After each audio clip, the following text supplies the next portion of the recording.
Hey filmers, ¿ustedes conocen a Luis Buñuel? ¿Cuál es su favorita? Vamos a averiguarlo.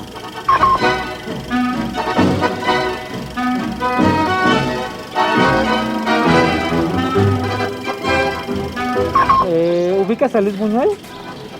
No. No. Siguiente pregunta. ¿Tú ubicas a Luis Buñuel?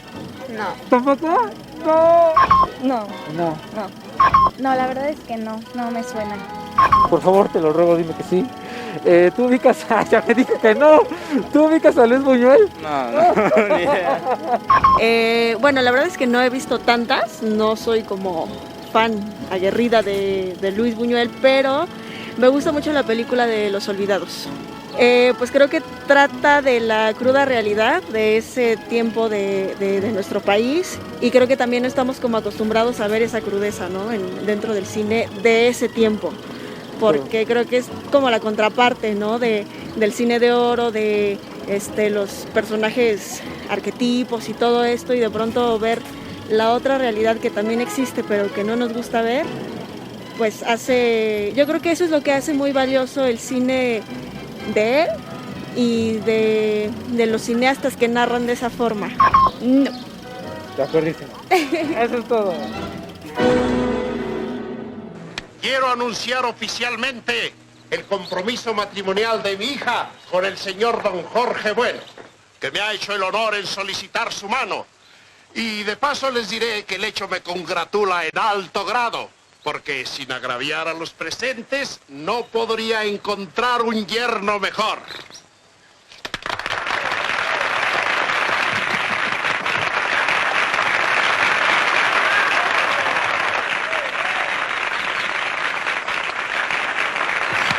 ¿Cuándo, mi amigo? Échale una flor a la feliz pareja. Si ya se la tenía preparada. ¿Listo, muchachos? ¿Usted dice cuándo? Arránquense. La gente dice sincera cada que se hace un casorio. El hambre siempre la calmo con el manjar del amigo.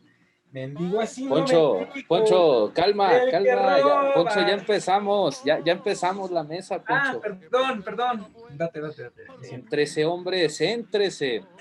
Buen día, buena tarde, buena noche y bienvenidos a Mesa Redonda, un espacio en el cual hablamos sobre las vicisitudes entre Jorge Negrete y Mario Moreno Cantinflas hasta...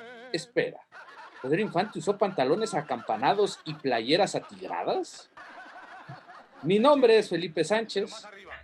Y yo soy Jorge Negrete, no es cierto, yo soy Poncho Jiménez. Y ¿ocupaba? ¿Qué ocupaba? Camisas atigradas y pantalones acampanados. Por ahí hay una foto. No, qué divertido. Pero bueno, el día de hoy regresamos con esta bonita sección de cine mexicano para hacer que el mexicano se sienta orgulloso de lo que hay en su arte audiovisual. Y en esta ocasión pues vamos a abordar los años 50. Sí, porque la vez pasada nos quedamos en cine de oro, los años 40. Y bueno, wow, una década que se caracteriza porque se empieza a ver de todo. Viene la competencia a todo lo que da con Hollywood porque regresa posguerra y en fin, va a estar muy sabrosa esta mesa redonda. Y para acompañarnos en esta mesa redonda nos acompaña por un lado un personaje que ya es una institución aquí. Él es nada más y nada menos que Rafael Mejía. Rafa, ¿cómo estás? Hola, buenas tardes, saludos a todos, un gusto volver a verlos y muchísimas gracias por invitarme nuevamente a esto que me encanta. No, hombre, ¿de qué? Gracias a ti, Rafa, por siempre acompañarnos. Y por otro lado, un viejo conocido que no veíamos ya desde hace algún tiempo.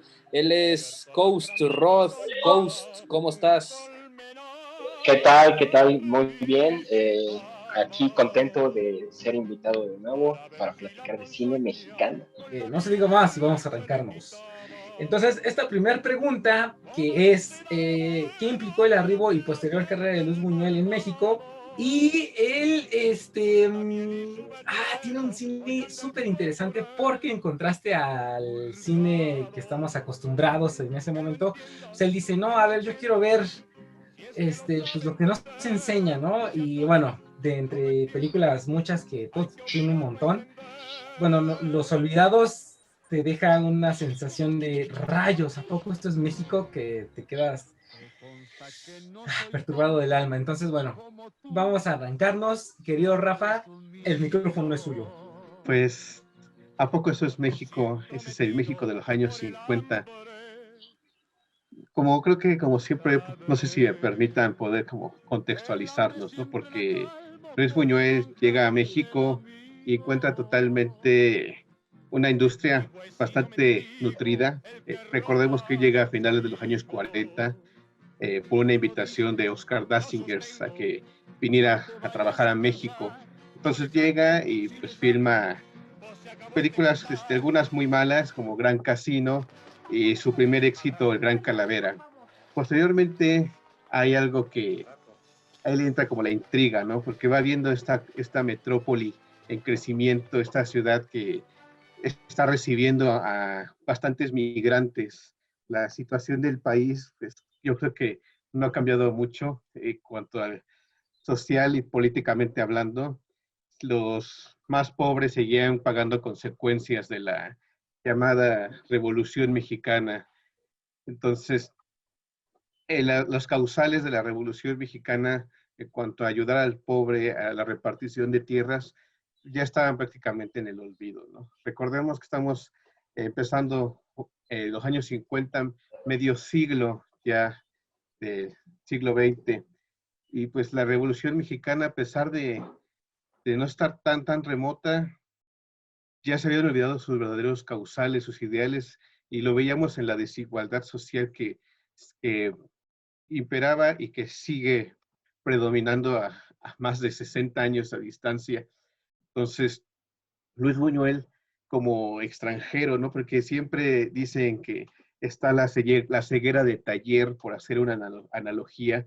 Nosotros que estamos inmersos en este país, en este mundo, en este entorno, muchas veces no vemos lo obvio, ¿no? No vemos este daño, estas consecuencias de no haber atacado o no haber seguido los verdaderos ideales de la revolución.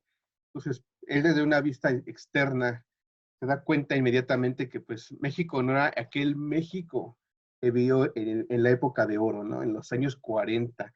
No era ese México tan florido, tan folclórico, tan alegre, que quizás nos presentaron en la época de los años 40, donde el cine nacionalista predominó, donde el cine de la nostalgia porfiriana era el más recurrente, el cine de comedia, por supuesto. Entonces, Buñuel llega a una década que, sí, bueno, si me lo permiten, sería como una década de claroscuros. Yo veo una década más de oscuridad que de claridad, no solamente dentro de la industria, sino afuera de la industria, porque entendamos que todo lo que es nuestro cine, se ve influenciada o afectada por factores internos y externos, ¿no? Lo comentábamos en la mesa anterior, los conflictos internos, ¿no? La CTM, la creación de la ANDA, los atrincheramientos, la toma de los estudios, el peso que tuvo el sindicato de actores. Entonces, todo esto había generado ya dentro del cine un monopolio, al cual era difícil, pero muy difícil de ingresar. Afortunadamente, Luis Buñuel sí tuvo esa oportunidad y pues se topó con una realidad bastante cruel, bastante distinta a lo que quizás uno pensaría, ¿no? Porque siendo muy franco, yo también veía esas películas y no podía imaginarme que detrás de toda esa industria había una cantidad enorme de problemas. Por un lado, a Luis Buñuel le toca venir a vivir esta época de transición de un gobierno presidencial a otro, donde es que es muy imposible, es imposible que el gobierno no meta su cuchara en esta, porque al final de cuentas es un medio masivo. Entonces, Luis Buñuel con todos los elementos que pudo, hace la que es hasta el día de hoy considerada por muchos especialistas la mejor película del cine mexicano, Los Olvidados, una radiografía, una visión con una lupa extraordinaria, que 1000 calificativos encontraríamos de un México al que el cine, la sociedad, la política, los medios no estaban enfocados, no les interesaba retratar eso, a no ser que fuera por medio de la idealización de la revolución, o sea, como lo hizo Emilio Fernández en los años 40, ¿no?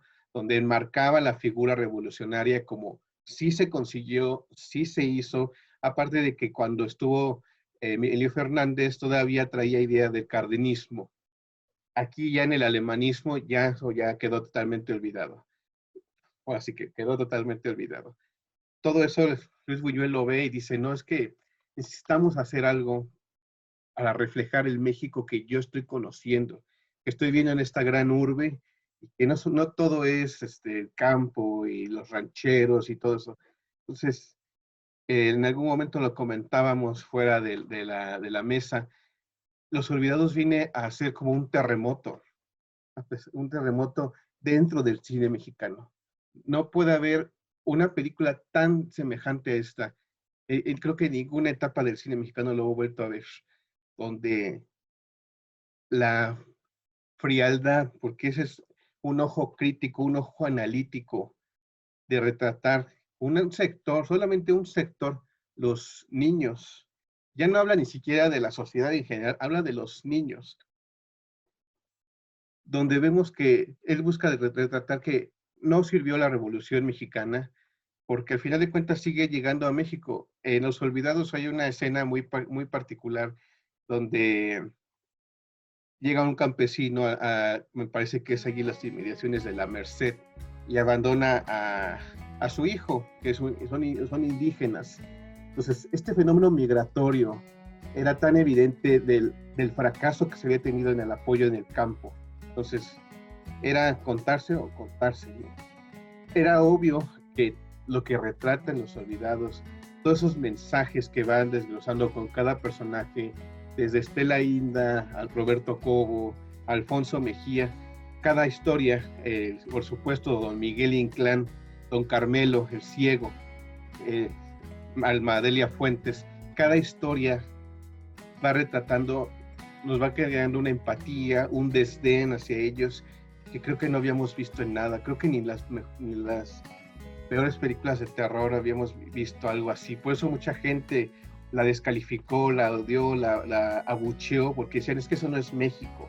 Eso no, para nada es México. Entonces, la importancia que tiene Los Olvidados es algo que ha trascendido y que hasta la fecha, por más que se intente emular con otro tipo de películas, ya más enfocadas a la migración, no interna, que es el caso de esta década, donde sí vemos una mayor migración interna, sino ahora ya es la migración hacia el extranjero.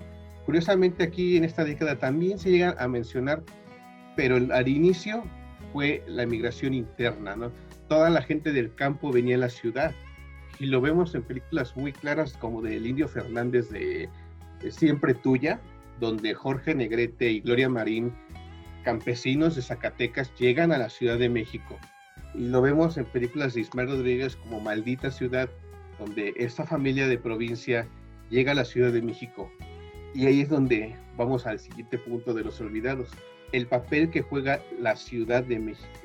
El personaje que, si bien Julio Bracho ya lo había empezado a estilizar ahí con Distinto Amanecer, es en esta década donde la Ciudad de México per se juega un rol muy importante para nosotros mexicanos, cómo la ciudad nos cambia. Pero ahí les dejo yo la pregunta, ¿en verdad es la ciudad la que nos cambia? ¿O es la sociedad la que nos está cambiando? ¿O la indiferencia de los mandatarios hacia la sociedad para ver esas consecuencias como lo vemos en Los Olvidados? La película por sí sola es una mesa redonda, o sea, es toda una mesa redonda. No porque sea Luis Buñuel, pero Luis Buñuel vino a encarar a todos los demás cineastas, a Fernández, a Julio Bracho, a Gabaldón, a Martínez Solares, a Galindo, a todos ellos, que todos ellos están en una zona de confort, que cuando vieron esto era obvio, todos quedaron sorprendidos. De hecho, Emilio Fernández lo alababa muchísimo. Entre ellos dos existió una amistad como pocas se han visto en el cine mexicano. Hay una anécdota muy bonita de Emilio Fernández de cuando estuvo arrestado ya por allá en los años 70. Luis Buñuel lo fue a visitar junto con García Berlanga, fueron a la cárcel a visitar a Emilio Fernández y pues fue una tarde llena de elogios donde la entrevista o menos la anécdota cierra que Luis Buñuel le dice: a mí me hubiera gustado hacer lo que tú hacías en el cine mexicano. Y Emilio Fernández le contestó: no, a mí me hubiera gustado atreverme a hacer lo que tú hiciste en el cine mexicano. Entonces, con Los Olvidados vemos que echó toda la carne al asador, y no porque sus siguientes películas hayan sido malas, sino llegó en el momento exacto. Todo en el arte, en el cine, llegó en el momento exacto para poner, va a tocar la tecla, como diría María Félix. Está tocando la tecla que nadie quería tocar. Y pues yo creo que las anécdotas están sobrando de esta película, ¿no?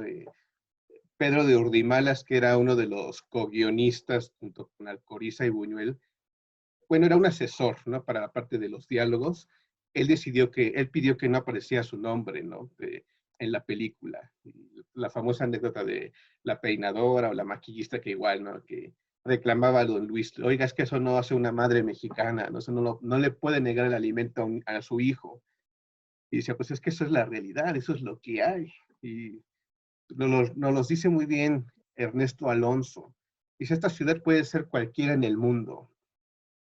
Que las imágenes correspondan a la Ciudad de México, ahí es donde aterrizó la historia, pero puede pertenecer a cualquier urbe del mundo. Entonces, es que Los Olvidados tiene todo un anecdotario, desde Octavio Paz, o el propio Jorge Negrete, que ahí intervino para que de plano la quitaran de proyección. La gente, no nos consta porque no hay ninguna fotografía y algo, pero los periódicos de la época dicen que incendiaron varias salas de cine, ¿no? Para quitar la película. Entonces, sí causó muchísimo, vuelvo a decir, un terremoto, no solamente dentro, sino afuera de la industria mexicana. Y esos Los Olvidados. Y eso nada más es una pequeña parte de Los Olvidados. Todo lo que faltaría de desglosar uno por uno las frases, los momentos surrealistas, las actuaciones, los diálogos. Entonces, Los Olvidados es para mí, toda una obra maestra, y muy merecido ese lugar que tiene como patrimonio intangible de la humanidad por la UNESCO, que solamente 3 filmes lo tienen, y uno de esos es Los Olvidados de Luis Buñuel. Después de eso no sé cómo seguir. Ok, ahí les va una opinión que me parece que va a ser un poco controversial, en el sentido de a lo mejor y sí, a lo mejor y no, podrás estar de acuerdo, podrás no estar de acuerdo, pero yo siento que Luis Buñuel con Los Olvidados marca el inicio del hoyo en el que se va a meter el cine mexicano a través de los años. No por el hecho de que Los Olvidados sea mala. Los Olvidados, como bien lo dice Rafael, representa toda una gama de colores nuevos para el cine. Sin embargo, yo creo que a partir de esta gran película, el cine mexicano empieza a hacer a esos olvidados como los que una y otra vez vamos a estar viendo en el cine cada año a partir de Los Olvidados. Y esas réplicas de verlo una y otra vez es lo que hace que el cine mexicano empiece a decaer, ¿para qué voy al cine si ya lo vi? ¿Para qué voy al cine si lo que me van a contar ya lo tengo? Y yo creo que la llegada de Luis Buñuel aquí a México es algo de aplaudirse, pero al mismo tiempo es algo de analizar, es algo de qué tan bien fue para México, fue para el cine mexicano la llegada de Luis Buñuel, y qué tan mal nos causó esto.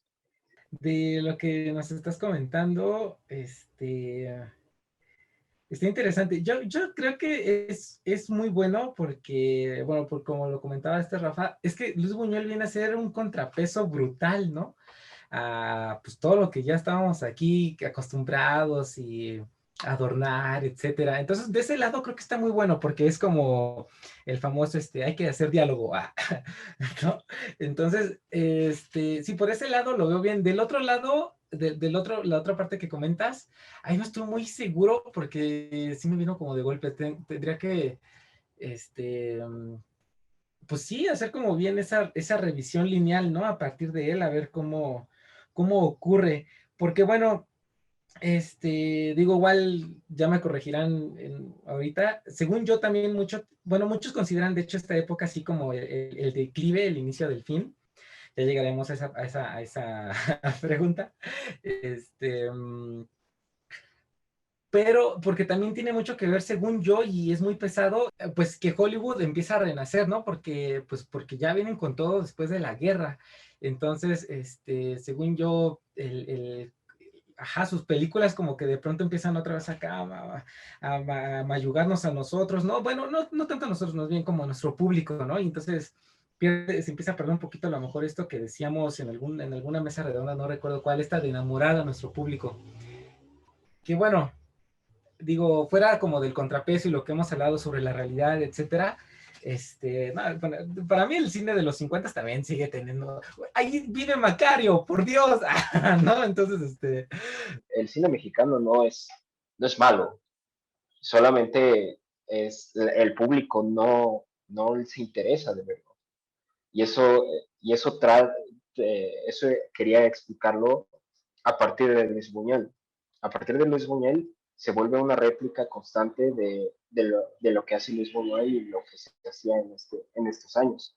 Y entonces, pues ya para que vas y ves cine mexicano, aunque tengas películas diferentes y que tratan de retratar de una manera distinta, si ya viste la historia que están tratando de ponerte.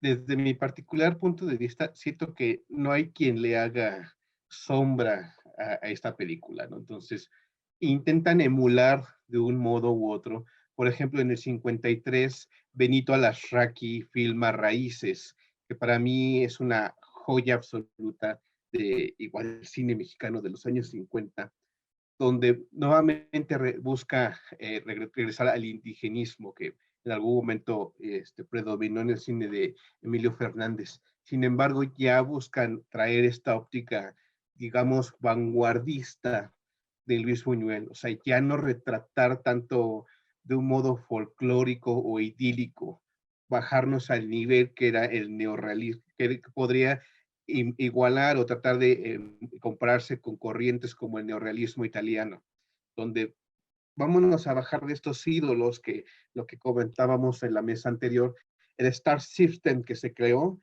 bajémonos 2 rayitas de eso, ¿no? Entonces ahora volvamos a retratar estas realidades, esto que nadie quiere contar. Sin embargo, creo que no hubo nadie que pudiera hacer sombra.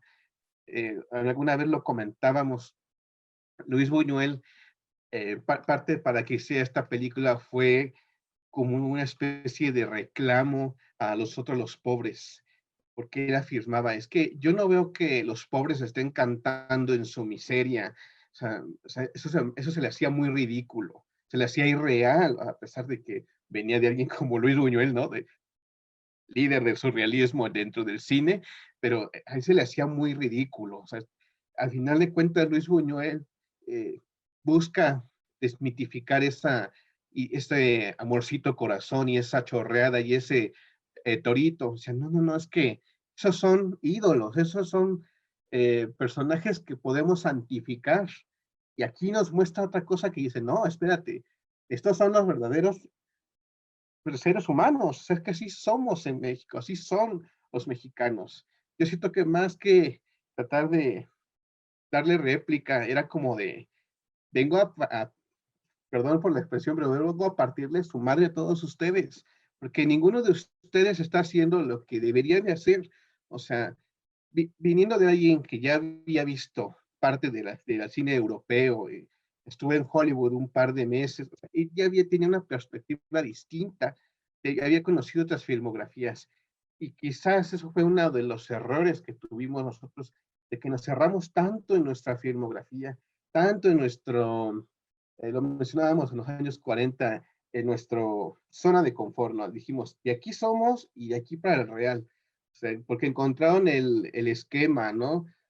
Comedia ranchera, cine de gángsters, las rumberas, de ahí no salieron, o sea, eso fue lo que les vino a decir Luis Buñuel, es que tienen que abrirse a otras fronteras, tienen que abrirse a otras mentalidades. Eso es lo que les prueba, les trata de demostrar, ¿saben qué? Dejen detrás todo eso.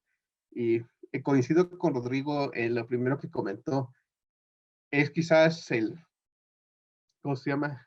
La punta del iceberg ya para empezar al declive, o sea, les demostró que podían hacer algo distinto.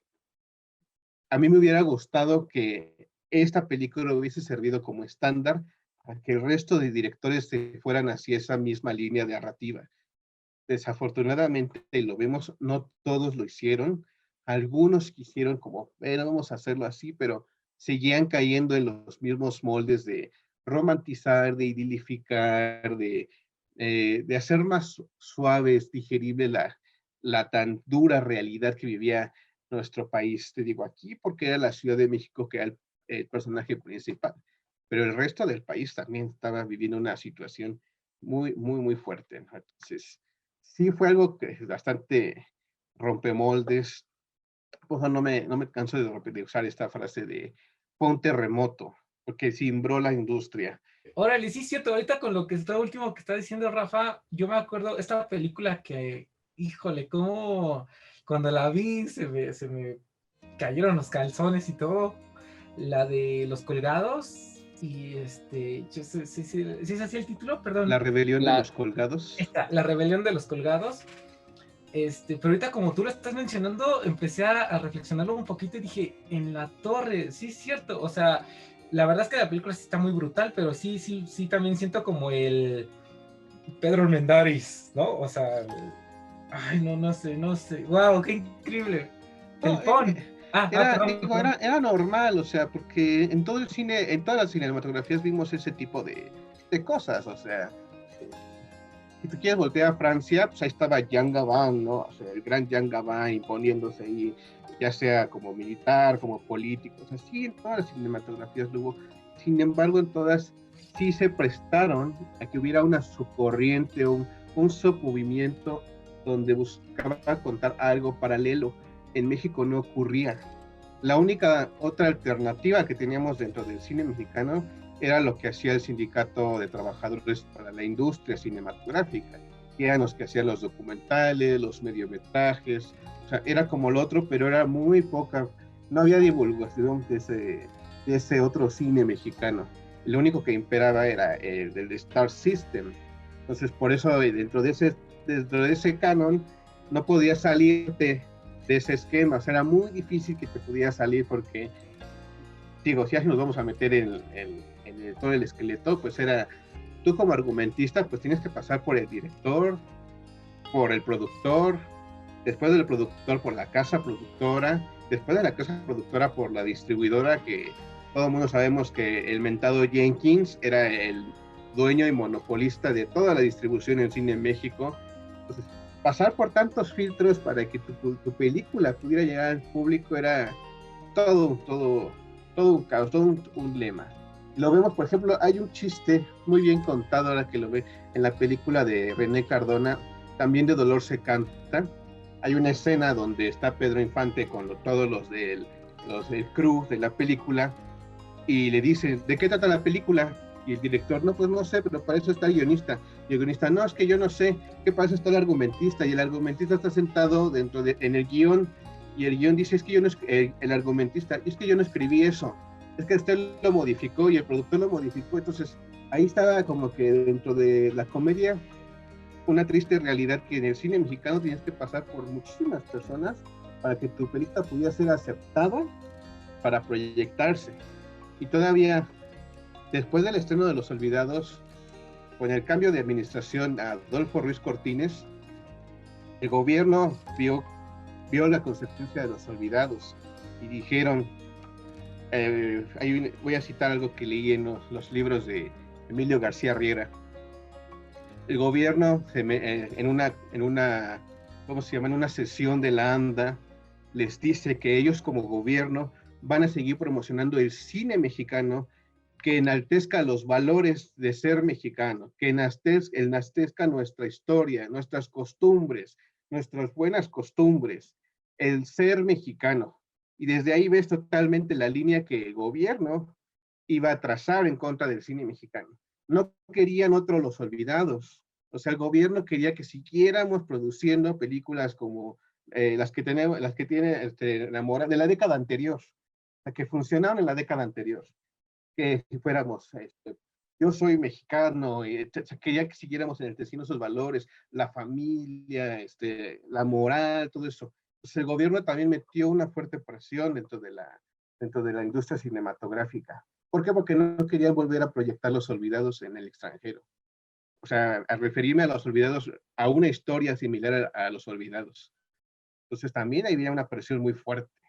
Entonces, por eso también es muy difícil encontrar alternativas dentro de estos primeros años, pese a que tuvimos muy buenas alternativas. Ahorita las iremos comentando.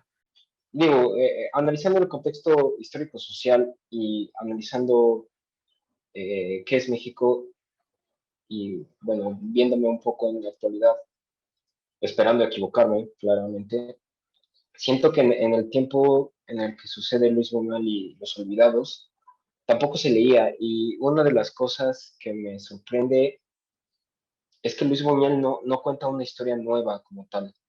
Hay un libro que no me acuerdo cómo se llama, y que he estado buscando ahorita, que es básicamente la misma historia. Un grupo de jóvenes se dedica a delinquir para sobrevivir. Y yo creo que eso aquí en México viene como si fuera algo completamente nuevo, porque la gente no lee aquí en México, no tenemos la costumbre de la lectura, entonces esas historias pasan de largo. Y dos, en el cine no lo representaban tampoco, y no lo representaban de una manera, como dice Rafael, verídica, de una manera real, de una manera que se sienta verdad. Y entonces vienen Los Olvidados y es un parteaguas. Así es como el efecto Disney, ¿no? Que te ponen la Cenicienta, Blancanieves y bla, bla, bla, y te dicen, pero así no era el libro, ¿no? Eso más o menos a lo que te refieres. Oye, estaría increíble que, a ver si en algún momento de la mesa lo encuentras o recuerdas el nombre del libro para tenerlo presente. Digo, Luis Buñuel creo que, como bien decía Rafa, llega en el momento justo, en el momento adecuado, y algo que sí quiero como retomar mucho es que al final del día teníamos visiones o tuvimos visiones en la década pasada como lo que fue El Compadre Mendoza o Vámonos con Pancho Villa de Fernando de Fuentes, que sí daban como un retrato más crudo, pero que creo que ya estaba sentado que eso era el pasado, ¿no? Creo que durante la década de los 40, ahora sí que como se tiene el sueño americano en los Estados Unidos, aquí teníamos el sueño mexicano, ¿no? Que era pues básicamente esta cuestión del triunfo de la revolución, del ya no pasar hambre, del que creo que subconscientemente podríamos decir que estamos tan bien que incluso cantamos, ¿no? Y por eso se canta en las películas, ¿no? En todas estas comedias rancheras, para reflejar justamente eso. Y creo que sí, cuando llega Luis Buñuel aquí a México, pues digo, creo que era un país que se adaptaba mucho a la ideología y ahora sí que las ideas que él traía a partir de, pues justo de haber pertenecido al movimiento surrealista y justo de haber pues experimentado, ¿no? Junto con Dalí, obras tan importantes como La Edad de Oro o Un Perro Andaluz, que pues digo, fueron parteaguas en función de cómo entró el surrealismo y cuáles eran como las ideas y los ideales, ¿no? Que traían en ese entonces.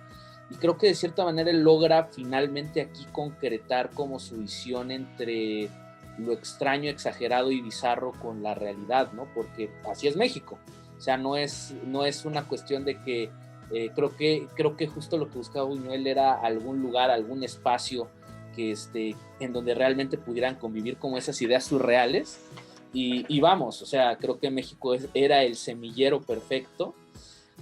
Y es interesante porque digo algo que también comentaba con Rafa tras bambalinas, era que es increíble porque es una película que dura 1 hora 16 minutos, o sea, realmente no es una película larga, y todo lo que termina abordando y todo lo que termina conteniendo es, pues sí, como decía, ¿no? Una radiografía completa sobre uno de los estratos sociales más bajos, ya hablando de un México moderno, de un México urbano, y en donde trastoca totalmente pues la visión, ¿no? Una de las anécdotas que justamente también hace ruido a nivel internacional es porque Los Olvidados estuvo en Cannes, en el Festival de Cine de Cannes del 50, se llevó la Cámara de Oro y creo que justamente pues reflejaba ya una imagen totalmente distinta a la que querían reflejar los gobiernos de aquella época por un lado, y lo que se me hace bastante frío, como decía Rafa, y bastante pues desapegado, es justamente que, bueno, mucha gente, como ya dijo, la vio, se va al Festival de Cannes, en donde es proyectada, regresa con la Cámara de Oro, y pues ahora sí todo el mundo la ama y la quiere y demás, y es así de, o sea, en serio te estás sintiendo orgulloso por la desgracia humana que refleja la película. Y creo que al final del día eso también nos habla un poquito de cómo somos como espectadores, ¿no? Aquí en México, porque creo yo que, independientemente de la época que sea, y creo que como mexicanos en general nos cuesta trabajo el poder enfrentar todos esos temas, porque al final del día, como decía, ¿no? Vámonos con Pancho Villa o el compadre Mendoza, pues era el antes, ¿no? Después es esta como idealismo, pero realmente no hubo un cuestionamiento como tal de la realidad. O sea, al final del día Buñuel es eso lo que trae justo esta mente como analítica, e incluso también se nota en su lenguaje cinematográfico, ¿no? Porque al menos yo sí lo noté, o sea, después de ver como todas las pelis de los años 40, sí hay como cierta, podríamos decir, ingenuidad, cierta inocencia en cuanto al retrato de las situaciones. Hay como yo siempre hablo como de esta red de seguridad, ¿no? Es como si estuviéramos viendo un acto circense, y que aunque el acto salga mal, pues ahí está la cuerda, ¿no? Y realmente creo que Buñuel lo que hace es quitar esta cuerda de protección, y es justamente adentrarnos dentro de este mundo que al final del día a uno como mexicano lo confronta. Y siento yo que justo también no generó el impacto que quería generar, por un lado, como ya dijo Rafa, por la cuestión del gobierno, que quería mantener justo una imagen de buenos valores, buenas costumbres ante el mundo. Y creo que también por otro lado, pues por eso mismo de que nos conflictúa mucho entrar en contacto, ¿no? con la realidad y con las situaciones problemáticas que suceden en nuestro país. En este caso, pues justamente en la Ciudad de México. Entonces, yo creo que fue sí un cubetazo de agua fría que veríamos, como ya dijo Rafa, reflejado, por ejemplo, sí en esta película de Raíces, que digo, ahí hay dos frases que yo la verdad me hizo que me quedara frío. Raíces, para el que no la conozca, es una serie de relatos, si no me equivoco, de Bruno Traven. Son 4 relatos, y hay uno que se llama Las Vacas, en donde al final de ese pues cortito, por así decirlo, la esposa de un indígena decide irse, y antes de retirarse le dice la esposa al indígena que después de todo todavía le quedaba una vaca, porque el hombre pues ya había vendido a sus vacas, y diciendo esto en referencia de que le quedaba a ella. Eso, me dejó completamente frío. Y también el final del relato del tuerto, que es un niño que está tuerto, van a ofrecer él y su madre oraciones a los Reyes Magos para que le curen el ojo que tiene mal. y bueno, durante la fiesta tiene un accidente y el niño se queda ciego. Y ya para el final, justamente también la madre lanza una frase muy atronadora que dice que los Reyes Magos sí le hicieron el milagro, porque en vez de estar tuerto, ahora está ciego y nadie molesta a los ciegos. Y si es así de, ok, sí es también una película bastante dura, bastante cruda en esos aspectos, y que creo que de cierta manera pues sí tuvo influencia o fue hasta cierto punto movida pues por lo que ocasionó Buñuel, ¿no? A partir de Los Olvidados. Entonces, pues bueno, a partir de esto quisiera plantear justamente la siguiente pregunta, y es que si a partir de esta década en donde pues se nota ya desde Los Olvidados que se empieza a abandonar como este idealismo, este México abundante, si aquí se empezó a reflejar más la injusticia social, o se reflejó mucho más la injusticia social en esta década que en la década pasada. Sí, hay una mayor apertura a querer tocar el tema, o sea, vamos a mencionarlo, pero dentro de todo existía todavía digamos, esta fuerte contrapeso que tenían las dos principales instituciones en México. Por un lado, la religión y por otro lado, la política per se, ¿no? Sí vamos a denunciarlo, pero siguiendo esos esquemas, ¿no? O sea, lo que marca la injusticia social, pero desde el punto de vista religioso, o sea, los pobres y toda esta parte de la resignación, ¿no? O sea, lo vemos con este relato de raíces, ¿no? O sea, porque Dios te lo está dando, tienes que ser agradecido por ser miserable, por sufrir, o sea, casi porque estás viviendo el mismo sufrimiento que Jesucristo. Tienes que agradecer eso. De hecho, hay una película de esta década que se llama Misericordia, y va más o menos en esa línea, porque son limosneros y todos están resignados a merced de Dios, o sea, porque ni modo, aquí nos tocó vivir, así somos y tenemos que conformarnos. Entonces, sí empiezan a retratar un poco la desigualdad, pero bajo estos lentes, ¿no? Porque de parte del gobierno era, sí, denúncialo, pero de algo que sea muy lejano. Retomamos la idea o la historia de la rebelión de los colgados. Sí, pero eso fue por allá, por ser muy cercano a la revolución, o sea, algo por allá que ya no existe. Entonces, sí es cierto que no fue lo que yo hubiese esperado, que después de Los Olvidados hubiese imperado todas estas películas. Lo que sí imperó, o lo que sí empezó a predominar en cuanto a la denuncia, entre comillas, fue la burla, la comicidad, o sea, porque ahí veíamos reflejado lo que no, creo que como todos los mexicanos lo hacemos, o sea, lo que nos da miedo, lo que no nos gusta, si lo vemos desde un punto de vista con humor, quizás sí lo podremos digerir más fácil, ¿no? Me viene mucho a la mente las canciones de Chava Flores, que por ejemplo la de La Bartola, o sea, ahí te estás diciendo, o sea, eres un pobre clase miedero, pero te tienes que resignar con 2 pesos. Con 2 pesos te va a alcanzar, o sea, aunque trabajes y te mates toda la vida, tienes que hacer rendir ese dinero, porque de ahí en fuera nunca vas a recibir más dinero. Entonces, nos seguíamos burlando de nuestras propias miserias. Ya no hubo como tanto ¿cómo se llama?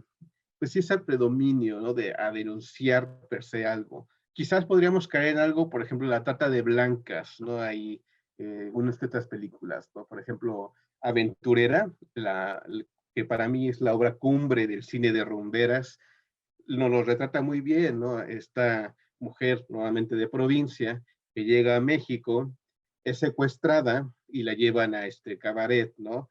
Donde se vuelve aventurera, se vuelve la aventurera, ¿no? De esta joya de Alberto Gould, que si no la han visto se las recomiendo muchísimo.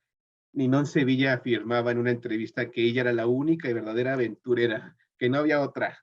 Entonces, aquí lo podríamos ver, pero visto todavía desde estos lentes, ¿no? De los moldes de ciertos géneros. más, creo que no hubo tanto, como tal, el peso que hubiese representado una película como Buñuel. Quizás ya hasta el final de la década, muy, muy al final, por ejemplo, la película que tengo de fondo ahorita, que es El brazo fuerte, nuevamente habla acerca del abuso del poder, de cómo utilizar el poder para beneficio propio y para explotar a las masas, ¿no? Entonces, de hecho, esta película es la que influenció para que se hiciera la ley de Herodes. Entonces, quizás ahí podríamos ver algo todavía reflejado, ¿no? De que cómo, aprovechando la ignorancia de unos, puede sacar ventaja o partido, ¿no? Para beneficio propio. De ahí en fuera, repasando muchísimo, digo, aquí tengo listados muchísimas películas de los años 50 que podríamos mencionar, pero per se algo así como tal, retratar la desigualdad social de una manera un tanto parecida a Los Olvidados, creo que no veríamos algo así, porque no llegaríamos tanto, pero pues hubiese sido genial que lo hiciera con la misma crueldad o con la misma realidad que lo hizo Luis Buñuel. De ahí en fuera, creo que me reservaría ese optimismo, ¿no? De que sí se alcanzó esto, porque no llegamos a tanto. Quizás, te digo, por ejemplo, estoy viendo aquí la película Cárcel de Mujeres, ¿no? Quizás ¿cómo se llama? El abuso dentro de las cárceles, por ejemplo, así que hacia ¿cómo se llama? Hacia el sexo femenino, que curiosamente la película se estrena un año antes de que la mujer pudiera considerarse para votar por primera vez en nuestro país, ¿no?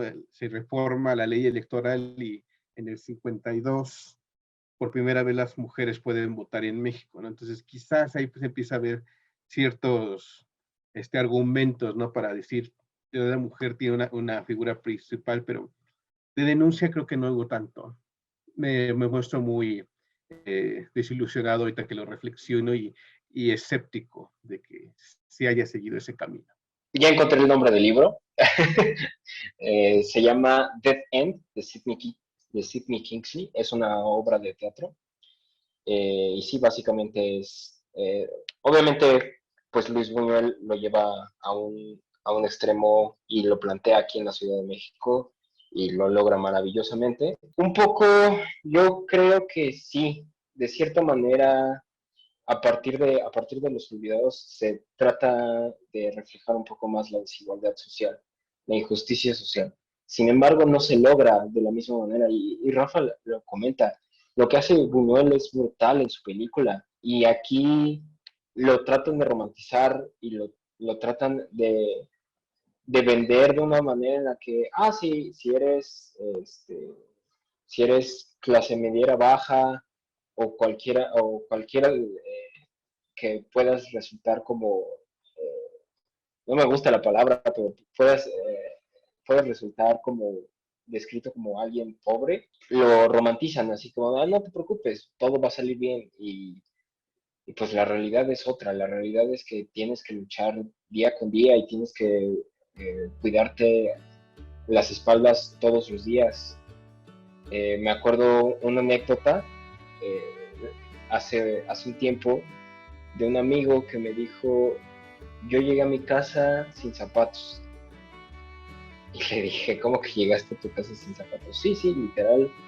Yo llegué a la puerta de mi casa y en la puerta de mi casa me asaltaron. Y me quitaron hasta los zapatos porque no traía nada yo. No tenía celular, no tenía cartera, y pues lo único que les pude dar fueron mis zapatos. Y se llevaron mis zapatos. Y estas situaciones son las que dices, ¿y dónde está el amor? ¿Dónde está el romance de esto, no? ¿Dónde está no pasa nada, que vivamos en este tipo de situaciones? Porque al final la vida nos va a sonreír, ¿no? Si se fija, ya nos pusimos muy tristes, o sea, viendo qué realidad y panorama ha tenido y seguirá teniendo nuestro país. Es por eso que quizá uno de los reflejos del cine para compensar esto fue la creación de un género increíble, único en el mundo, que fue el de luchadores. Buscar héroes que vinieran a romper con esta injusticia, a salvarnos. Entonces, es en esta década donde en 1952 se estrena La Bestia Magnífica, que es la primera película de luchadores que buscaba precisamente buscar esas figuras que pudieran salvarnos a nosotros los mexicanos. Necesitábamos un héroe mexicano, un héroe nacional. Si bien es cierto que en La Bestia Magnífica no aparecen todavía nuestros más renombrados héroes, sí se busca como desviar un poco la atención hacia el entretenimiento, la reconfortación, porque a inicios de la década empiezan las transmisiones de televisión. En los años 50, el Canal 4 es el primer canal que empieza transmisiones. Poco a poco, entre la programación, pues la lucha libre fue de cajón. Entonces, qué mejor modo de entretenimiento y de ver reflejados, por ejemplo, en algo que va y le rompe la crisma, que va y le patea el trasero a este adversario que todo el mundo quisiéramos hacerlo, ¿no? Contra tanta desprotección, tanta delincuencia, tanta marginación que hay, que reflejarlo en una figura idílica, ¿no? En La Bestia Magnífica aparece, por ejemplo, Walt Rubinsky, que es uno de los clásicos antagonistas del cine de luchadores, pero un año después se estrena El Enmascarado de Plata, donde ya per se vemos una figura, ¿no?, misteriosa, que va a acabar con los malos, que le va a dar a los pobres y a los buenos lo que les corresponde. Y al final de la década se empieza la saga del Santo. Entonces ya tenemos un ídolo al que poder pedirle, o quisiéramos que él bajara y dijera, ojalá acabara con esta desigualdad, con esta impotencia de nosotros de vivir la situación que estamos. Y ahí está Chanok, y ahí está Calimán, y todos ellos, ¿no?, que están en esta misma década, empezando en la radio, en las historietas, pero sí buscábamos nosotros, ¿no? El cine fue su respuesta. Te doy un héroe que va a luchar contra esas injusticias que tú estás viviendo, que ustedes ven. Esa fue una muy buena respuesta. Y para finales de la década, la otra respuesta fue estos vengadores enmascarados del western mexicano allá en el norte, ¿no? Entonces venían estos vaqueros a salvarnos de los villanos, ¿no?, de los que nos robaban la tierra, el sembradío, el ganado, el dinero para la renta. Entonces, sí, el cine sí vio un modo de compensarlo, pero no buscaba como tal retratarlo, sino te doy a quien va a luchar por ellos. Porque si se fijan, a diferencia, por ejemplo, del cine de Estados Unidos, donde se crean esta serie de películas policíacas, ¿no?, donde el FBI va y nos salva y las instituciones nos van a ayudar. Aquí no, aquí tenemos que recurrir a seres fantásticos que no son propiamente la policía, ni el gobierno, ni nadie, porque ya desde ese entonces sabíamos que nunca nos iban a ayudar. Teníamos que irnos por otros personajes que sí nos iban a ayudar a acabar con los malos. Y hablo de malo como una figura, pero también el malo puede ser la pobreza, la desigualdad, la discriminación. Todo eso puede ser ese malo que va a acabar nuestro luchador favorito, Calimán, quien ustedes quieran, pero sí hubo una respuesta, ¿no? Ahí está como que algo consecuente de tantas cosas malas que nos ocurrían. Y digo, se me viene a la mente porque sí es cierto, ahorita que lo está mencionando Rodrigo, es muy cierto. O sea, sí caímos en algo terrible, pero teníamos que compensarlos con estos superhéroes que platicaba ayer con un amigo. Bueno, el Santo ni James Bond tenía esas pinches herramientas de Santo, no sé si es tu carajo. El Santo podía contra los de aquí, contra los del otro mundo, ¿no? Porque ese venció a todos. Y quizás ya lo mencionaremos en la siguiente mesa si se da la oportunidad en los años 60, pero desde aquí empezó esas figuras, ¿no?, de los jinetes y los luchadores a salvarnos de tanta inmundicia y tanta desigualdad y tantas cosas malas. Y otra cosa que mencionaba Rodrigo al inicio de su intervención pasada es de que el cine no reflejaba claro, porque la gente ya empezaba a desviar su atención hacia la televisión. O sea, ya no quiero ir a ver cine, pero sí puedo quedarme a ver en la casa de la televisión. Y veo, veo la telenovela, y veo la lucha libre, y veo los toros el domingo, el box, pues, o sea, ya nos quedábamos a ver otras cosas. Y en esta década es donde empiezan a transmitirse nuevamente las películas de la época de oro. Algo muy curioso, y eso es algo que hasta la fecha, en los años 50 ya transmitían películas de los años 30 y 40 en la televisión. O sea, la misma televisión ya nos empezó a decir, no estamos viendo buen cine, tenemos que volver a ver lo que se hizo antes. O sea, un modo de volver a distraer a la gente de esas películas, no, hay que ver otra vez las de antes, allá en el Rancho Grande, Los Tres García, o sea, hay que volver a ver esas películas, las de ahorita ya no hay que verlas. Entonces, sí son ciertos fenómenos, ¿no? Que se van acomodando al modo de que la atención o el peso que tenía el cine empiece a perder, a esparcir, que empieza a ser más pequeñito, pero sí ese es otro punto. Y algo que decían también, Felipe, el último de Luis Buñuel, pues que se me hizo muy curioso, de que Luis Buñuel llega buscando un país que le diera esos ingredientes para retratarlo. Con razón, Salvador Dalí decía que él odiaba a México, porque decía que no podía haber algo más surreal que lo que él hacía.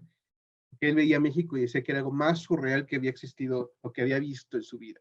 Entonces, creo que ahí se reafirma lo que tú nos decías, ¿no? De Luis Buñuel, pero qué interesante camino fue tomando el cine para empezar a combatir tantos temas, tantas cosas que vivíamos en esos años 50. Sí, que es justo interesante porque al final del día, o sea, si lo pensamos, si Dalí se hubiera quedado en México, hubiera estado aquí en México, no hubiera destacado. Me explico, hubiéramos dicho, ah, mira, un loquito más ahí, o sea, que va con sus langostas o mangostas o lo que sea, y realmente no hubiera llamado la atención. Por eso creo que a Dalí le cagaba este país, ¿no? Porque hubiera sido uno más dentro, pues ahora sí que dentro del circo, ¿no? Que somos de una u otra forma, ¿no? Y justamente ahorita que Rafa mencionaba justo la cuestión de las comedias, ¿no? Y de como esta forma de olvidar o de hacer contrapeso, quería traer justo una peli que es pues El Inocente, ¿no? De Rogelio A. González, que creo yo que lo interesante para mí, digo, obviamente la trama sigue siendo como muy sencilla, pero creo que aquí justo ya empezamos a ver como una parodia a todas esas comedias románticas de los años 40.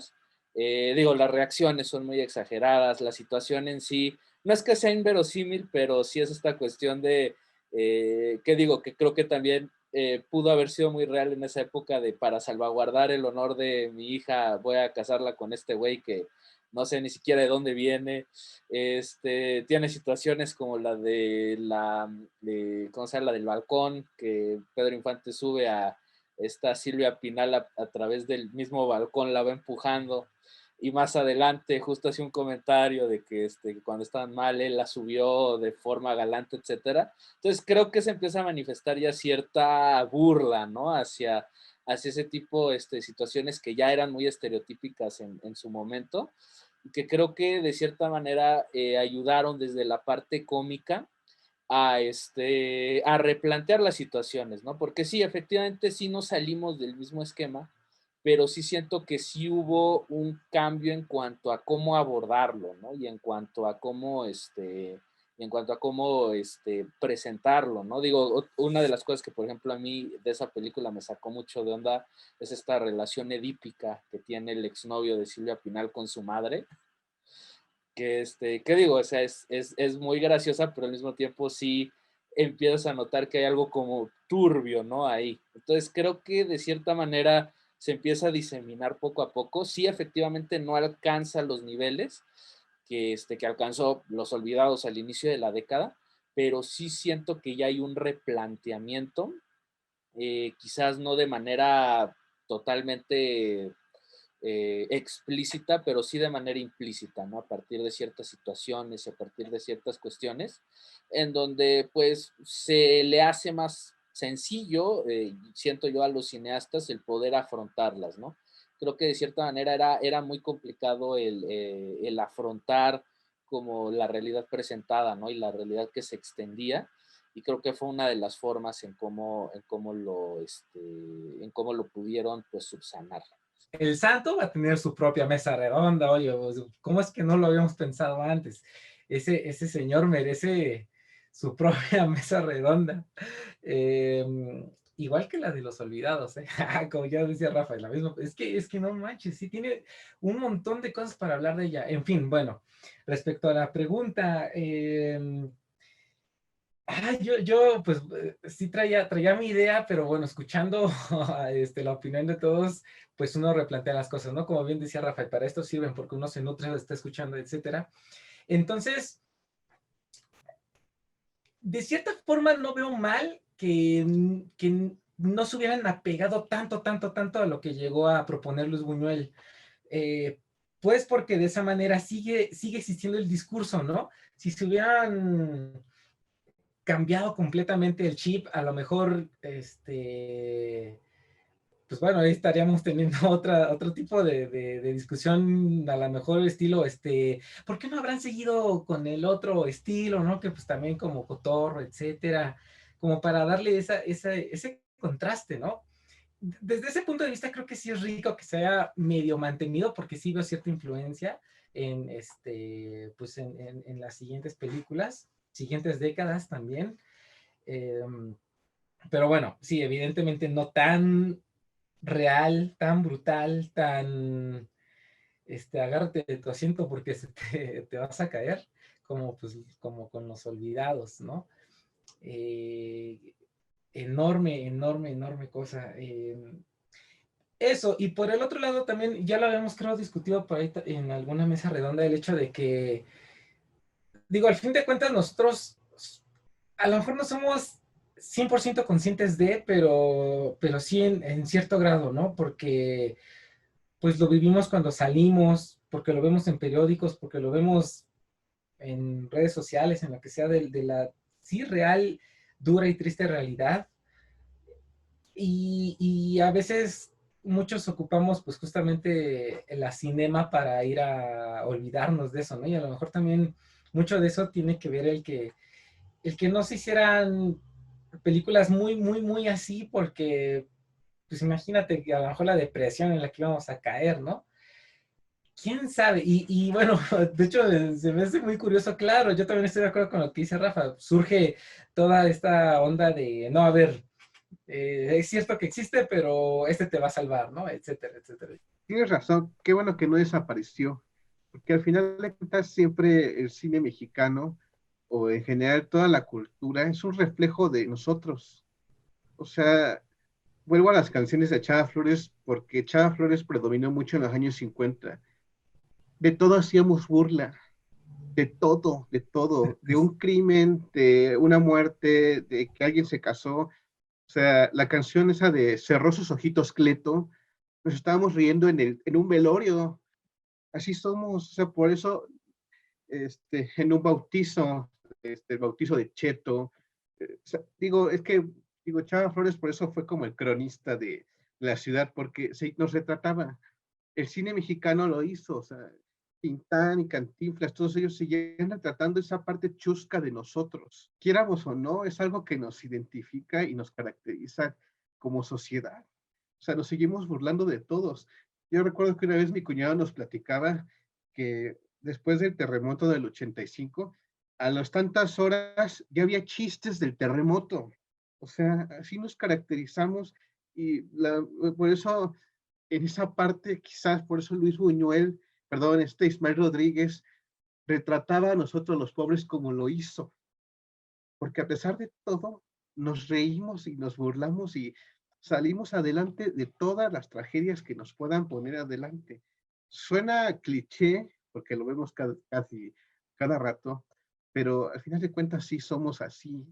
O sea, por eso, si bien es cierto, Luis Buñuel no vino a implementar toda una corriente de neorrealismo mexicano, pero sí fue una contraparte a esto, o sea, lo que seguimos haciendo que se seguía vendiendo, se seguía comercializando y nos gustaba. O sea, no me van a dejar mentir. ¿Quién no quería ir a ver a las rumberas? Que por cierto, en esta década fue precisamente el declive y la desaparición del cine de rumberas, pero ¿quién no quería ir a ver a Tintán, a reírse aquí con con mi hado padrino? Entonces, ¿quién no quería ir a divertir, a distraerse de tantas cosas? Quizás por eso es una línea bastante interesante de análisis, ¿no? Decía Ayala Blanco en una entrevista, el maestro Jorge Ayala Blanco, que el entrar a una sala de cine o ir a ver una película es precisamente a borrarnos la mente, o sea, es totalmente entrar en un trance de 2 horas y estoy totalmente conectado con la película. De ahí en fuera no existen mis problemas, no existe nada de lo que ya sé que me está pasando afuera. O sea, porque en esta década vienen devaluaciones, la inflación no se diga. Entonces, entrar al cine era entrar en trance y olvidarse de todo. Por eso quizá a lo mejor estuvo bien de un modo u otro que no nos fuéramos por la corriente totalmente cargada hacia lo que hizo Luis Buñuel, ¿no? Entonces es algo bastante interesante, pero creo que estuvo bien que siguieran existiendo esta contraparte o que siguiéramos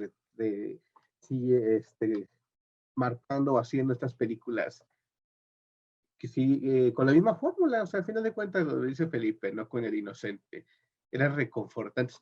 Y aparte, como siempre lo digo, no había película desperdiciada en cuanto al talento. O sea, en cada película tenían un talento nuestros actores, un carisma, una entrega total.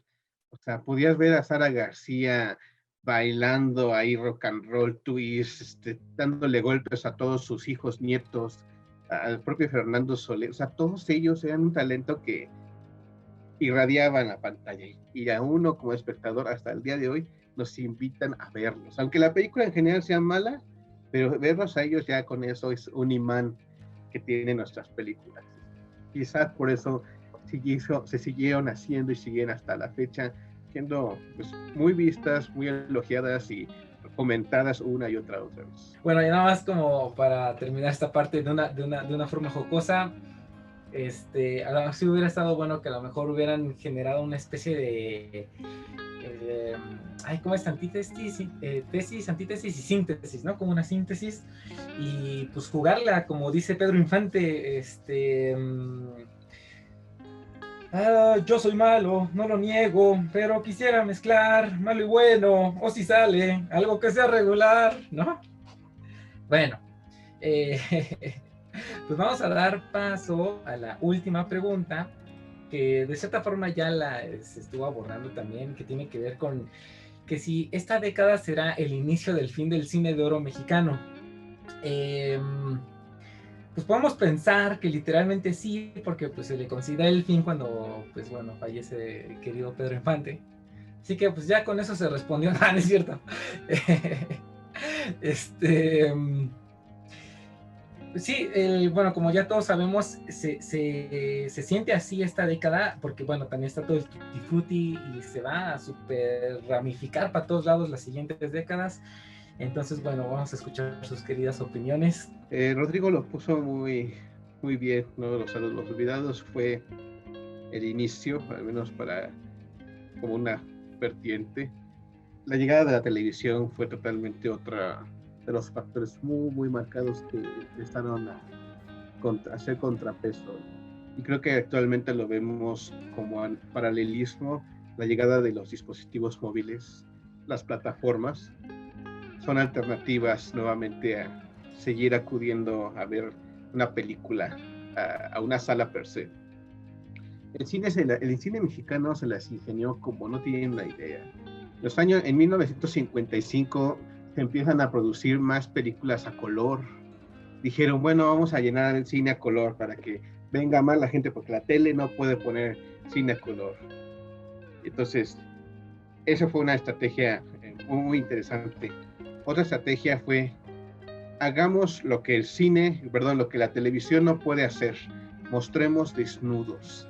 Entonces es en esta década donde inician los primeros desnudos de busto femeninos, y creo que los más famosos que hubo fueron los de Ana Luisa Pelufo, el de Columba Domínguez y el de Amanda del Llano, primeras actrices que hicieron los desnudos de busto. Entonces, así fue cambiando el cine poco a poco para seguir atrayendo, porque, híjole, eso de que el gobierno me tenía atado de manos para yo poder tener una libertad creativa, para poder mandar películas al extranjero y que estas fueran aplaudidas. Por ejemplo, hay una película de Emilio Fernández que se llama La Red, donde toca de una manera muy elegante Emilio Fernández el erotismo dentro del cine mexicano, con Adriana Welter y con Armando Silvestre y Crox Alvarado en los roles masculinos. Entonces, de un modo u otro buscaban como tocar estos temas que estaban prohibidísimos, ¿no?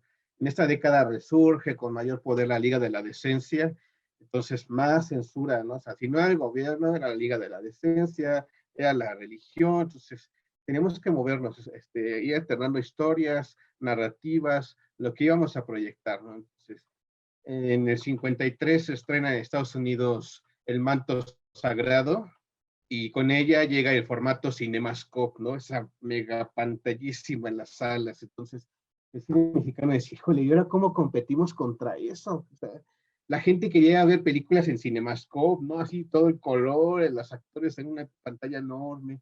Llega el 3D a Estados Unidos, entonces, híjole, ¿cuántos factores empezaron a ocurrir, ¿no?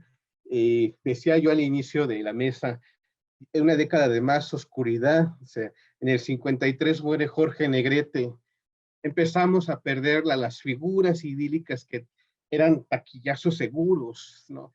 En el 55 se suicida Miroslava, una de las máximas figuras que cine mexicano, muere Joaquín Pardavé, en el 55 se muere Joaquín Pardavé. Entonces, para mí el mejor cómico de todo el cine mexicano deja de existir. Entonces, todos esos hoyos negros que se van haciendo en el cine culminan quizás con la muerte de Pedro Infante, que lo mencionaba yo en la primera mesa redonda de los años 30.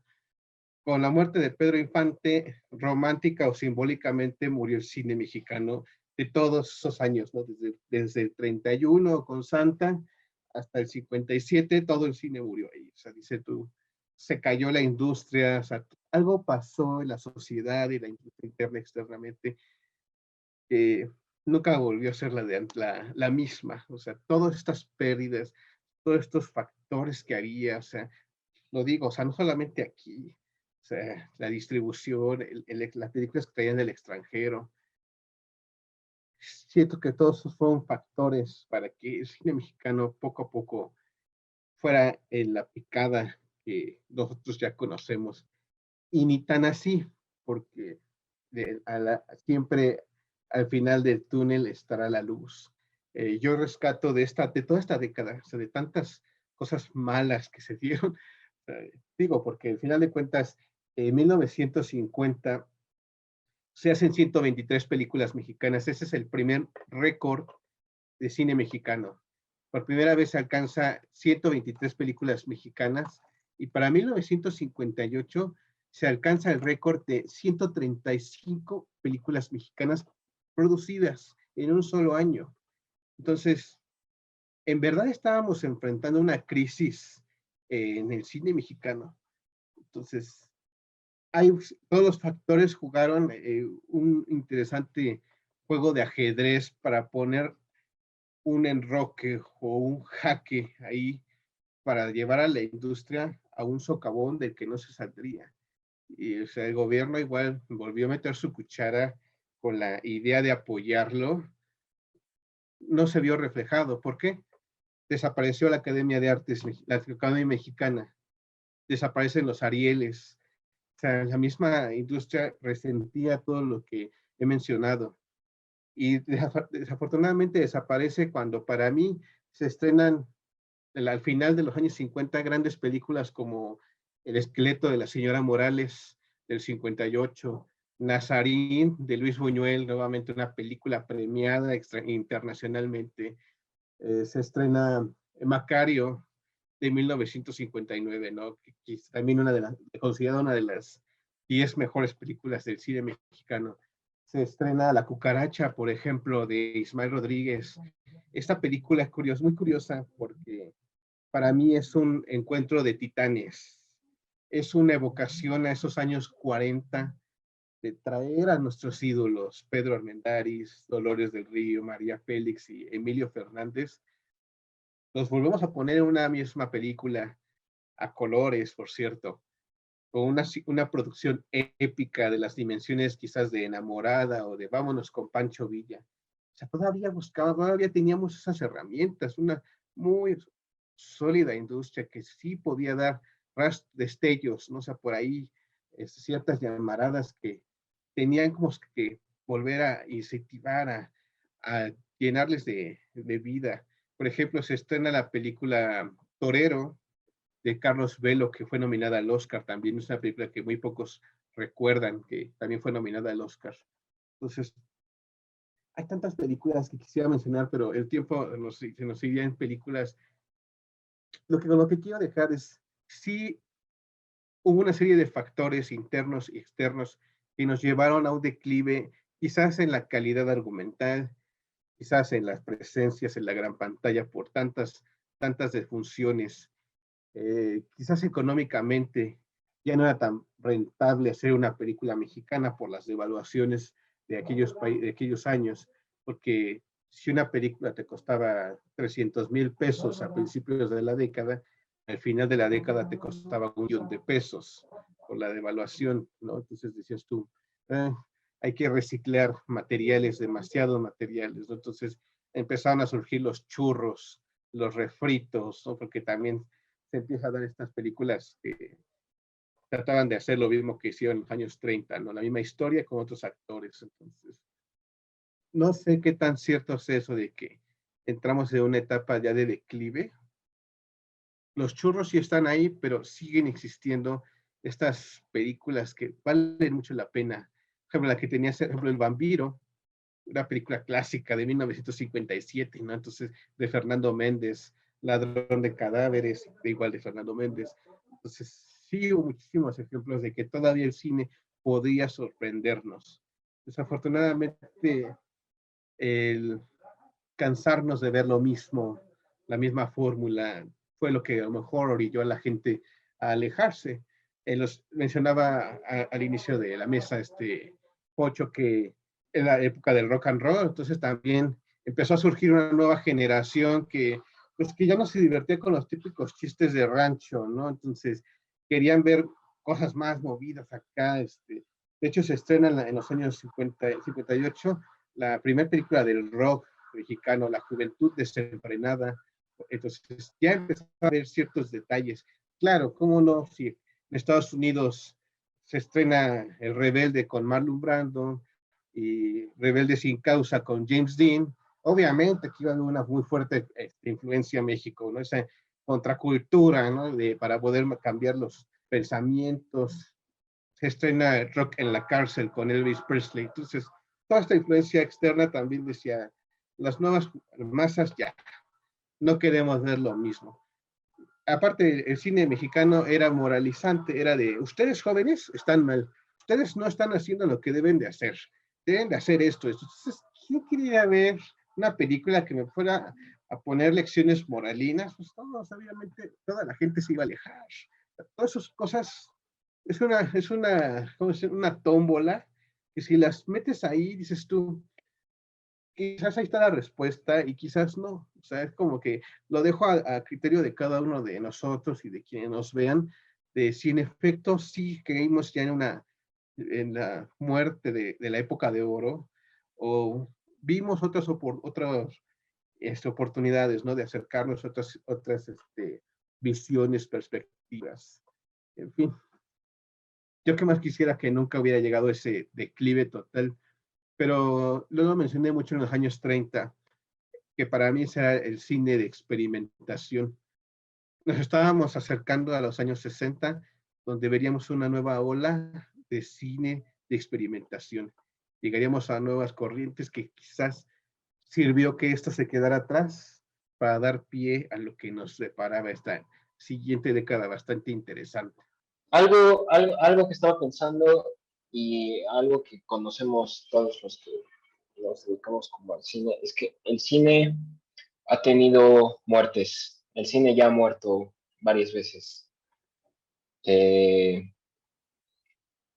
Ahorita estamos cruzando una muerte del cine, gracias a la pandemia, a arraigo de la pandemia. Pero algo bonito del cine es que es como un fénix, renace de sus mismas cenizas.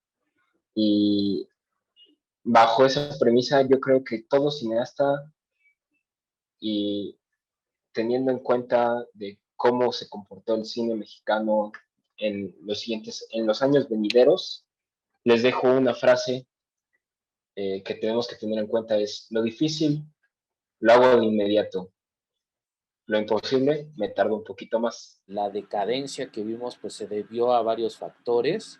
Uno de ellos efectivamente fue pues ahora sí que la introducción de la televisión. En ese sentido, el cine norteamericano lo que hizo fue introducir estos nuevos formatos del CinemaScope, de estas pantallas súper anchas y de justo introducir la cuestión del color, que digamos que en México pues no, ahora sí que fue tecnología que no logramos o a la cual no se logró llegar, por un lado por los mismos presupuestos y por otro lado porque creo yo que ha sido muy desafortunado a nivel personal la relación que ha tenido el cine con el Estado, ¿no? Que básicamente ha sido una relación que ha existido desde que el cine llegó aquí a México. Lo platicaba con Rafa, ¿no? Tras bambalinas, de las primeras vistas que hacen los camarógrafos que llegan desde París es justo el retrato de Porfirio Díaz y de la familia presidencial, y creo que esa relación sigue existiendo incluso hasta la actualidad, y que yo siento que entre justo la caída del banco cinematográfico y el abandono también de la entrada de capital extranjero al cine mexicano en función de que se logró perfeccionar la tecnología de doblaje justo en los años 50, pues fue lo que también aceleró mucho su decadencia, porque ya no tenían que venir aquí a invertir enormes cantidades de dinero para poder hacer una película de habla hispana, cuando ya sus mismos productos podían ellos doblarlos y poderlos exportar a todos aquellos países que su idioma en común no fuera el inglés, ¿no? Entonces yo siento que eso aceleró mucho el proceso de decadencia en el ámbito o en el aspecto económico y comercial, ¿no? Y en donde justamente pues creo yo que el dinero que entraba, porque recordemos que esto durante los años 40 y 50 era un negocio, no se ocupó dentro de lo que se debió haber ocupado, ¿no? Que era justamente no siento que se haya tenido como esa visión de innovar todo esto que ahorita Coase decía, ¿no? Del ave fénix, que digo, ocurre en todas las artes, ¿no? Siempre las artes necesitan reinventarse. O sea, hay un punto en donde ya la fórmula que manejas no va a funcionar. ¿Por qué? Porque ya vienen nuevas generaciones, lo decía Rafa, ¿no? Con estas películas moralinas que le decían a los jóvenes cómo tenían que comportarse, pues es lo peor que puedes hacer, porque alejas justamente al público, y creo que esa falta de reinvención, esa falta de iniciativa a dar, yo siento un paso como más grande, fue lo que terminó condenando al cine mexicano como industria, por así decirlo, ¿no? Y aquí es en donde veríamos, yo siento que el inicio de eso, con el final de lo que se considera la época de oro, más allá del tipo de, pues ahora sí que de películas, ¿no? Que se harían en la década siguiente. Pero bueno, pasemos entonces ya ahora sí a las conclusiones, y si quieren y pueden darnos sus redes sociales. Creo que mi conclusión se puede resumir en lo que mencionaba de una década de claroscuros, donde imperó más la oscuridad que la claridad. Sin embargo, afortunadamente seguimos teniendo muy buenos vestigios, muy buenos resultados de nuestros creadores, nuestros directores, porque ahí está, o sea, el cine habla por sí solo, o sea, no te encuentras todavía películas tan malas en esta década, sigues encontrando muy buenas películas. Sin embargo, El otro día escuché una frase muy interesante que creo que vale la pena mencionarla, y es que el tiempo le ganó al cine mexicano. Entonces lo rebasó, porque ya para esa década tenías muchísimas situaciones que ya no iban con lo que se estaba viviendo en ese momento. Entonces, eh, vuelvo al ejemplo, ¿no?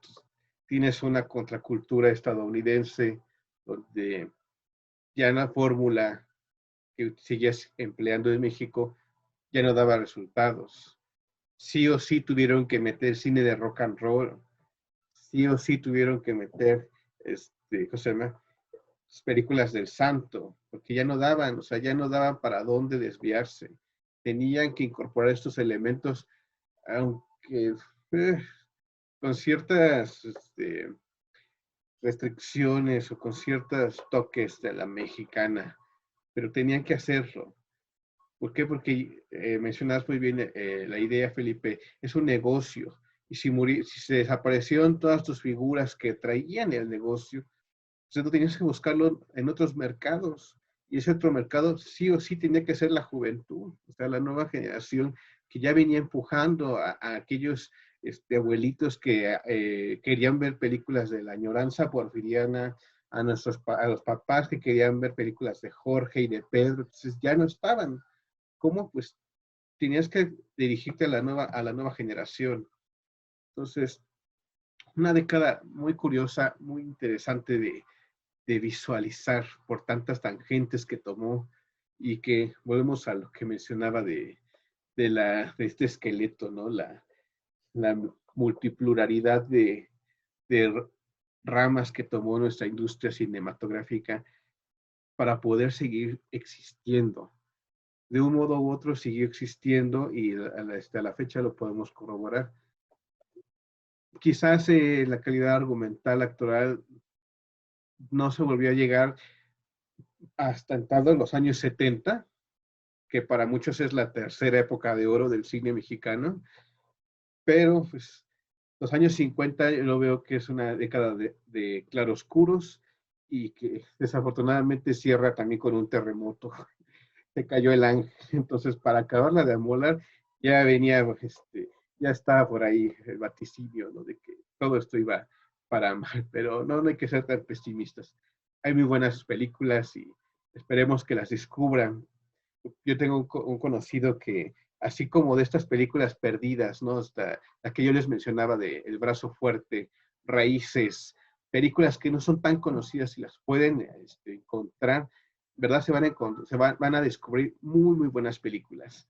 Entonces, no dejen de seguir viendo cine, entendiéndolo desde el contexto que les tocó vivir ese cine. Porque si lo vemos con una perspectiva actual, pues sí es bastante triste, nostálgico, pero veamos ese contexto, ¿no? Todo lo que vivió y todo lo que hizo para seguir existiendo. Eso es de aplaudirse. A pesar de que ya no pudo ir a la par con otras corrientes que vimos en el resto del mundo, pero nuestro cine hizo todo lo posible por seguir estando ahí en el gusto del público, porque es lo que mencionaba la década pasada, la mesa redonda pasada. La industria cinematográfica era la segunda mayor industria de consumo del país, solo después de la petrolera. Entonces era parte de la canasta básica y el cine mexicano tenía que seguir haciendo todo lo posible por estar dentro de ese gusto, dentro de esa canasta. Entonces hay que aplaudirle ese intento, ese logro y lo que nos dejó, hay que aplaudírselo y reconocerlo y reflexionar sobre cómo tuvo que cambiar nuevamente para traer nuevas películas, nuevas ideas, nuevos nombres, etcétera. Entonces sí es una década de claroscuros y reflexión. Pues ahorita mi perfil es Rafael Mejía, ahí me encuentran siempre publicando cosas de cine mexicano y de otras latitudes. Yo concluyo después de esta gran plática, después de este gran momento en el que cuatro grandes mentes compartieron sus ideas, que el cine de los años 50, el cine mexicano de los años 50, sí se basó en oscuros, como lo dice Rafa, por la situación en la vida de los mexicanos. Y sí fue el inicio del final del cine de oro, con grandes cosas por venir todavía y con grandes historias por contar todavía y que todavía no hemos contado, y que invito a los cineastas a que las cuenten, a que cuenten sus historias, a que cuenten sus vivencias, porque todos tenemos algo que contar y todos merecemos que nos vean. Me pueden encontrar como @host.raiz y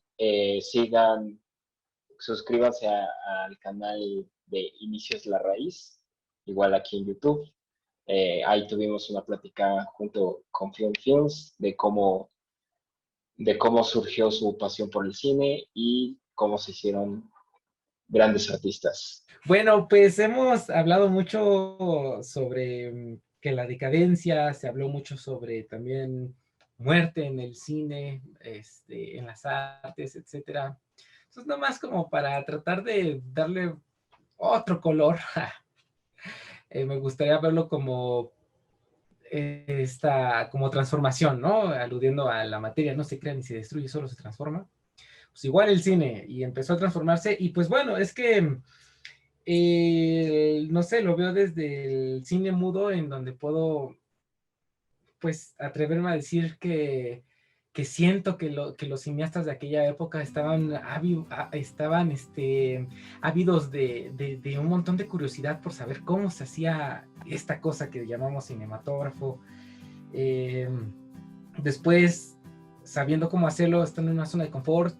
Después llega alguien que nos da una cachetada que no creo que haya sido de guante blanco, y constantemente hay una transformación. Entonces, pues nada, creo que yo me quedo con la parte digo, ahí está, y tiene un chorro o sea, podríamos hacer hasta una mesa redonda de cuántas películas hay, ¿no?